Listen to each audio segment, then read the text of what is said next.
గురువారం రోజు కర్నూలులోని mega city function హాల్లో ఏర్పాటు చేయడం జరిగింది. ఈ కార్యక్రమానికి వైఎస్ఆర్ కాంగ్రెస్ పార్టీ అబ్జర్వర్స్ అనంత వెంకటరామరెడ్డి గారు, మాజీ ఎంపీ గారు, అలాగే కమలాపురం ఎమ్మెల్యే రవీంద్రనాథ్ రెడ్డి గారు, అలాగే తిరుపతి ఎమ్మెల్యే వరప్రసాద్ గారు ఎంపీ గారు వస్తూ ఉన్నారు. ఈ కార్యక్రమానికి జిల్లాలోని వైఎస్ఆర్ కాంగ్రెస్ పార్టీ నాయకులు, కార్యకర్తలు, అభిమానులు, మహిళలు, విద్యార్థులు, యువకులు అందరూ పెద్ద ఎత్తున తరలి వచ్చి ఈ కార్యక్రమాన్ని విజయవంతం చేయవలసిందిగా కోరుతా ఉన్నాం. అలాగే మన సీఎం చంద్రబాబు నాయుడు గారు జిల్లాకు ఎన్నో హామీలు ఆగస్టు 15, 2014 మన జిల్లాకు రావడం జరిగింది. దాదాపు 90 హామీల వరకు ఇప్పటి వరకు హామీ ఇవ్వడం జరిగింది. కానీ దాంట్లో 20% మాత్రమే నెరవేర్చడం జరిగింది. మిగిలిన హామీలన్నీ ఎక్కడేసిన బొంగలు అక్కడనే ఉన్నాయి. మా కాన్స్టిట్యున్సీకి పాలెం నియోజకవర్గానికి సంబంధించి ఓర్వపల్లిలో ఎన్నో శిలాఫలకాలు వేస్తూ ఉన్నారు. అవి ఫౌండేషన్ స్టోన్ వరకే ఉన్నాయి, కానీ పురోగతి మాత్రం ఏమాత్రం జరగడం లేదు. కాబట్టి మేము ఒక్కటే కోరుతా ఉన్నాం, వాళ్ళు ఇచ్చిన హామీలను త్వరితగతిన నెరవేర్చాలని. అలాగే ఈ ప్లీనరీలో కూడా ఏ హామీలు ఇచ్చారో అవి ఎంతవరకు నెరవేర్చాయి, ఇచ్చిన ఏ ఒక్క హామీని కూడా నెరవేర్చడం లేదు. ఇప్పుడు రుణాలు మాఫీ చేస్తామని, అలాగే ఇంటింటికో ఉద్యోగం ఇస్తామని, మహిళలకి రుణాలు మాఫీ చేస్తామని అన్ని మోసపూరిత మాటలు చెప్పి అధికారంలోకి వచ్చి ఈరోజు అన్నీ విస్మరించి ఎంతసేపున్నా వాళ్ళ నాయకులు, వాళ్ళ మంత్రులు, వాళ్ళ ఎమ్మెల్యేలు వాళ్ళు బాగుపడడం కోసమే ఈ ప్రభుత్వం పనిచేస్తూ ఉంది. కానీ పేదలకు ఏమాత్రం పట్టించుకున్న పాపాలు లేదు. ఇవన్నీ మా ప్లీనరీలో డిస్కషన్ చేయడం జరుగుతూ ఉంది. అంతేకాకుండా వచ్చే నెల జూలై 8వ తేదీ దివంగత నేత వైఎస్ రాజశేఖర రెడ్డి గారి జన్మదినాన్ని పురస్కరించుకొని 8, 9 తేదీల్లో కేంద్ర ప్లీనరీ సమావేశము విజయవాడలో ఏర్పాటు చేయడం జరుగుతుంది. అక్కడ కూడా తీర్మానాలు చేసి ఏవేవైతే వైఎస్ఆర్ కాంగ్రెస్ పార్టీ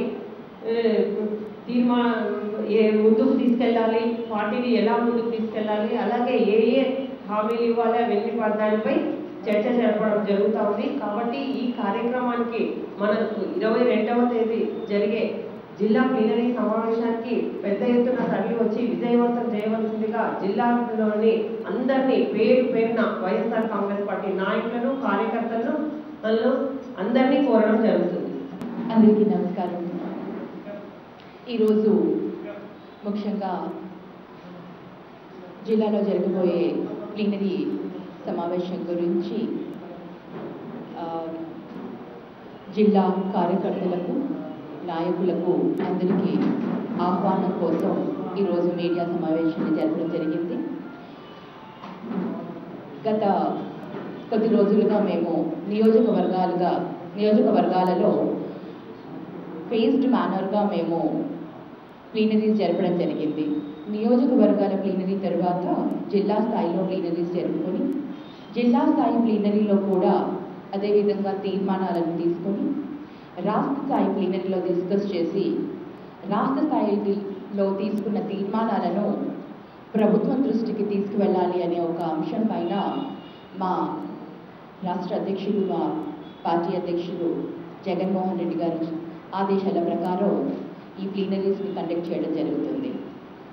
ప్లీనరీలో ముఖ్య అంశాలు ఏదైతే స్కీమ్స్ గురించి మనం మాట్లాడుతున్నామో, ముఖ్యంగా రాజశేఖర రెడ్డి గారు ఆయన పాలనలో, ఆయన హయాంలో ఉన్న స్కీమ్స్ని ఏవి కూడా చక్కగా నిర్వర్తించలేకపోతున్నారు, ప్రభుత్వం వాటిలో అన్నింటిలో వైఫల్యం చెందింది అనే దానిపైన ప్లీనరీస్లో వాటిపైన తీర్మానాలు తీసుకోవడం జరుగుతుంది. దీనన్నిటికీ కూడా ఇంకొక ముఖ్య కారణం, వీటన్నింటినీ కూడా మేము గడప గడపక ప్రోగ్రాంలో ప్రజల దగ్గరికి వెళ్ళి ప్రజల దగ్గర నుంచి సేకరించిన వివరాలను పార్టీ ప్లీనరీలో కూడా డిస్కస్ చేసి, ఆ డిస్కషన్స్ అన్నీ కూడా అయ్యాక కొన్ని తీర్మానాలు తీసుకోవడం జరిగింది. మరి ప్రజల్లో ఉన్న అసంతృప్తి ఏదైతే ఉందో వాటిని ఏవైతే స్కీమ్స్ ఉన్నాయో, ఆరోగ్యశ్రీని కానివ్వండి, రైతు రుణమాఫీ కానివ్వండి, డ్వాక్రా రుణమాఫీలు కానివ్వండి, ఉద్యోగాలు లేక అంటే నిరుద్యోగ సమస్య కానివ్వండి, ఫీజు రియంబర్స్మెంట్ కానివ్వండి, ఇలా చాలా విషయాలపైన మేము డిస్కస్ చేయడం జరిగింది. ప్రజల దగ్గర నుంచి తీసుకున్న వాళ్ళ వ్యూస్ని మేము డిస్కస్ చేసుకొని తీర్మానాలన్నీ మేము తయారు చేసుకున్నాం. ఈ తీర్మానం మళ్ళీ ఇప్పుడు జిల్లా స్థాయిలో 22వ తేదీ గురువారం రోజున కర్నూలులో మేము చేయబోతున్నాం. కర్నూలు డిస్ట్రిక్ట్ జిల్లా ప్లీనరీ ఒకటి. ఈ ప్లీనరీకు ముఖ్య అతిథిగా స్పెషల్ అబ్జర్వర్గా తిరుపతి ఎంపీ వరప్రసాద్ గారిని నియమించడం జరిగింది. ఆయన కూడా వస్తారు. అలాగే జిల్లాలో ఉన్న ప్రతి ఒక్క నాయకులు, కార్యకర్తలు, లీడర్స్ అందరూ కూడా రావడం జరుగుతుంది. అలాగే రవీంద్రనాథ్ రెడ్డి గారు, అనంత వెంకటరామరెడ్డి గారు, వీళ్ళందరూ కూడా మా జిల్లా అధ్యక్షుని సమక్షంలో, గౌరవ వెంకటరెడ్డి గారి సమక్షంలో 22వ తేదీన జరగబోతుంది. ఆ రోజు డీటెయిల్డ్గా అన్ని విషయాలపైన చర్చించుకొని ఆ తీర్మానాలను మీ ముందు కూడా పెడుతూ ప్రభుత్వానికి కూడా ఒక లేఖ రూపంలో, లేకపోతే మా లీడర్ ఆయన ఏ విధంగా ఆ తీర్మానాలను ప్రభుత్వం దగ్గరికి తీసుకువెళ్తారో అనేది కూడా రాష్ట్ర స్థాయి ప్లీనరీలో డిసైడ్ చేసుకోబోతున్నాను. సో ఈ ప్లీనరీ సమావేశానికి మీ సహాయం కూడా మీరు అందిస్తున్నందుకు ప్రజలందరికీ కూడా, అలాగే మా నాయకులకు, లీడర్స్కి అందరికీ కూడా ఈ ఆహ్వానాన్ని మీ ద్వారా మేము తెలియజేస్తున్నందుకు కూడా మాకు చాలా ఆనందంగా ఉంది. మీ అందరికీ కూడా రేపు మరొకసారి ముఖ్యమంత్రి గారు జిల్లా పర్యటనకు విచ్చేస్తున్నారు. అంటే బై ఎలక్షన్ ఉన్నాయి కాబట్టి మళ్ళీ ఏ రకమైనటువంటి మోసపు మాటలు చెప్పాలి, ఏ రకంగా జనాలు మోసం చేయగలగవచ్చు, ఇప్పటికే చెప్పిన అబద్ధాలు చెప్పకుండా, అంటే రాష్ట్ర లెవెల్లో 600 పైన అబద్ధాలు చెప్తే, ప్రత్యేకించి మన కర్నూలు జిల్లాకి ఆయన ఇచ్చిన హామీలు 94 ఉన్నాయి. ఇప్పటి వరకు ఈ 3 సంవత్సరాల్లో ఆయన ముఖ్యమంత్రి అయిన తర్వాత ఇచ్చినటువంటి హామీలు 94 ఉన్నాయి. ఈ 94లో వాళ్ళకి ఏదైతే లాభాపేక్ష ఉంటుందో వాటిని మాత్రమే అరకొరగా చేసి వాళ్ళ లాభాల వరకు చూసుకొని, లేదంటే ఆ రోజున ఏదైతే 90-95% వరకు రాజశేఖర రెడ్డి గారు ముఖ్యమంత్రిగా ఉన్నప్పుడు చేసినటువంటి ప్రాజెక్టులు వాళ్ళు తిప్పి పూర్తి చేసినామని చెప్పుకుంటున్నారో అవేదో 1-2 తప్ప, అంటే దరిదాపుగా ఒక 90% పైన పనులు చేయకుండా, మొదలు పెట్టకుండా ఉట్టి హామీలతోనే ఉన్నటువంటి పరిస్థితుల్లో బహుశా రేపు ఆయన విజిట్ 15వ సారి అనుకుంటా జిల్లాకు రావడం. ఈ 15 సార్లలో అంటే మొట్టమొదటిసారిగా 2014 ఆగస్టు 20 నిర్మాణ దీక్షలను చేపడితే ఈయన చెప్పుకునేటువంటి ప్రతిసారి కూడా నేను ఏదన్నా మాట్లాడితే ప్రపంచ స్థాయి అంటాడు, ఏమన్నా మాట్లాడని ప్రపంచ స్థాయి అంటాడు. 50,000 మంది కొరకు మీటింగ్ కుర్చీలు ఏర్పాటు చేస్తే అందరం కూడా ఫోటోలు చూసినాం, టీవీలలో విజువల్స్ చూసినాం. కనీసం 1000-1500 కూడా రాలేనటువంటి పరిస్థితుల్లో, అంటే ప్రపంచ స్థాయి ముఖ్యమంత్రిని ఎందుకంటున్నామంటే, ఏ ముఖ్యమంత్రి కూడా ఖాళీ ఉంటే ప్రోగ్రాం అనుకోని వెళ్ళిపోతారేమో కానీ ఖాళీ కుర్చీలను చూసి ఉపన్యాసం ఇచ్చినటువంటి ముఖ్యమంత్రిని ఒక చంద్రబాబు నాయుడునే చూసినాం. ఖాళీ కుర్చీలను చూసి ఉపన్యసించినటువంటి ముఖ్యమంత్రిని దేశంలో కల్లా, అంటే ఇది కూడా ప్రపంచ స్థాయే. అంటే ఎంత అనుభవం ఉంటే ఆ మనిషి అట్లాంటి స్పీచ్ ఇస్తాడనే సంగతి అందరూ గమనించాలి. ఏ వర్గానికైనా న్యాయం చేసింటే కనీసం కొంతన్నా మీ నవనిర్మాణ దీక్షలు కొంతన్నా జరిగిండేటి, ఎక్కడ కూడా జరిగిన పరిస్థితులే కనపడలే. రేపొద్దున కూడా ఇందాక మా నాయకులు, మా మేడం చెప్పినట్టు స్వచ్ఛందంగా నాయకులు, కార్యకర్తలు, ప్రజలు పాల్గొని జయప్రదం చేయడానికి సిద్ధంగా ఉన్నారు. 22వ తారీఖు కూడా జగన్మోహన్ రెడ్డి గారు ఏదైతే ఈ భూ కుంభకోణాలు జరిగినాయి విశాఖపట్నంలో 1,00,000 ఎకరాల భూ కుంభకోణం అంటే దగ్గర 4 లక్షల నుంచి 5 లక్షల కోట్ల రూపాయలు అంటే ప్రపంచంలో అత్యంత పెద్దదైనటువంటి భూ కుంభకోణం ఇది. వాళ్ళ పార్టీ వాళ్ళు అడుగుతున్నారు సిబిఐ ఎంక్వైరీ ఏంటి, వాళ్ళ మిత్రపక్షమైనటువంటి బీజేపీ అడుగుతుంది సిబిఐ ఎంక్వైరీ ఏంటి, ప్రతిపక్షం అడుగుతుంది. అంటే నీ లొసుగులు నువ్వు నీ కుమారుని లొసుగులు ఎక్కడ బయటపడతాయనే ఉద్దేశంతోనే సిబిఐ ఎంక్వైరీ వేయకుండా నువ్వు తాత్సారం చేస్తూ సిట్ అనే దాన్ని వేసి నీకు అనుకూలంగా మలుచుకోవడానికి ప్రయత్నం చేస్తున్నావు. ఈ సంగతి కూడా అందరూ గమనిస్తున్నారు. ఖచ్చితంగా రేపు 22వ తారీఖు అక్కడ జరగబోయేది కూడా బ్రహ్మాండంగా సక్సెస్ అవుతుంది.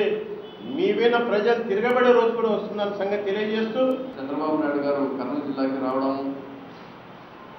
గురించి మనం మాట్లాడుకునే అవసరం ఈరోజు ఉంది. ఎందుకంటే ప్రతిసారి చంద్రబాబు నాయుడు గారు వస్తారు, ప్రతిసారి కొన్ని మాటలు చెప్తారు, మర్చిపోతారు, వెళ్ళిపోతారు. అలాగే రేపు నంద్యాలలో ఇఫ్తార్ విందు కార్యక్రమం పెట్టుకున్నారు. 90 లక్షలు పెట్టి ఇఫ్తార్ విందు అంటే ఎప్పుడు 90 లక్షలు పెట్టి ఇఫ్తార్ విందు ఏ సీఎం కూడా ఈరోజు వరకు ఇవ్వలేదేమో. ఇఫ్తార్ విందు ఇవ్వడం చాలా మంచిది. ఇఫ్తార్ విందు ఇవ్వడం మేము స్వాగతిస్తున్నాము. ఎలాగైతే ప్రతి ముఖ్యమంత్రి క్యాపిటల్లో ఇస్తుంటేనో గవర్నర్ గారు ఇస్తారు, కేసీఆర్ గారు కూడా ఇచ్చారు హైదరాబాద్లో. మరి అలా చేస్తారేమో అని అందరూ అనుకుంటుంటే నంద్యాలలో తెచ్చి ఇఫ్తార్ విందు అంటే ముస్లింలకు దగ్గర చేసుకోవడానికి ఒక ఓటు బ్యాంకుని పాలిటిక్స్ కోసము 90 లక్షలు ప్రభుత్వ అధికారులని అండబెట్టుకొని ఈరోజు ఎంఆర్ఓలు కానీ విఆర్ఓలు కానీ డిస్ట్రిక్ట్ మైనారిటీ ఆఫీసర్ కానీ ప్రతి ఒక్కరూ దుల్హన్ స్కీమ్ లబ్ధిదారులకి, మైనారిటీ ఫైనాన్స్ కార్పొరేషన్ దగ్గర నుంచి వస్తున్న లబ్ధిదారులకి, మసీదులకి, పేష్మాంలకి ప్రతి ఒక్కరికి ఎవరికైతే ప్రభుత్వం తరఫు నుంచి నిధులు పోతున్నాయో వాళ్ళందరికీ ఖచ్చితంగా మీరు సీఎం ప్రోగ్రాంలో అటెండ్ కావాలా. మీరు సీఎం ప్రోగ్రాంలో అటెండ్ కాకుంటే మేము డబ్బులు రిలీజ్ చేయడం చెప్పి బెదిరించడం జరుగుతుంది. ఇంకోటి ఏమంటే ఈ పవిత్ర మాసంలో మేము ట్రావెల్ చేస్తే కూడా చాలా చూసుకొని పోతాం. ఎందుకంటే ఒక్క నమాజ్ కూడా మేము వదులుకోలేని పరిస్థితి ఉంటుంది. మరి ఈరోజు జిల్లా వ్యాప్తంగా బస్సులు పెట్టి అంటే నంద్యాలలో 50-60 వేలు ముస్లింలు సోదరులు ఉన్నారు. మరి వాళ్ళకు తీసుకుని రాలేకపోతున్నారా సీఎం గారు అని అడుగుదలుచుకుంటున్నాం. మొత్తం జిల్లా వ్యాప్తంతో ఒక బస్సులు పెట్టి దౌర్జన్యంగా వాళ్ళని హింసించి ఈ పవిత్ర మాసంలో నంద్యాలకు తీసుకుపోవడం చాలా బాధాకరం. ముస్లింలు అందరూ బాధపడుతున్నారు.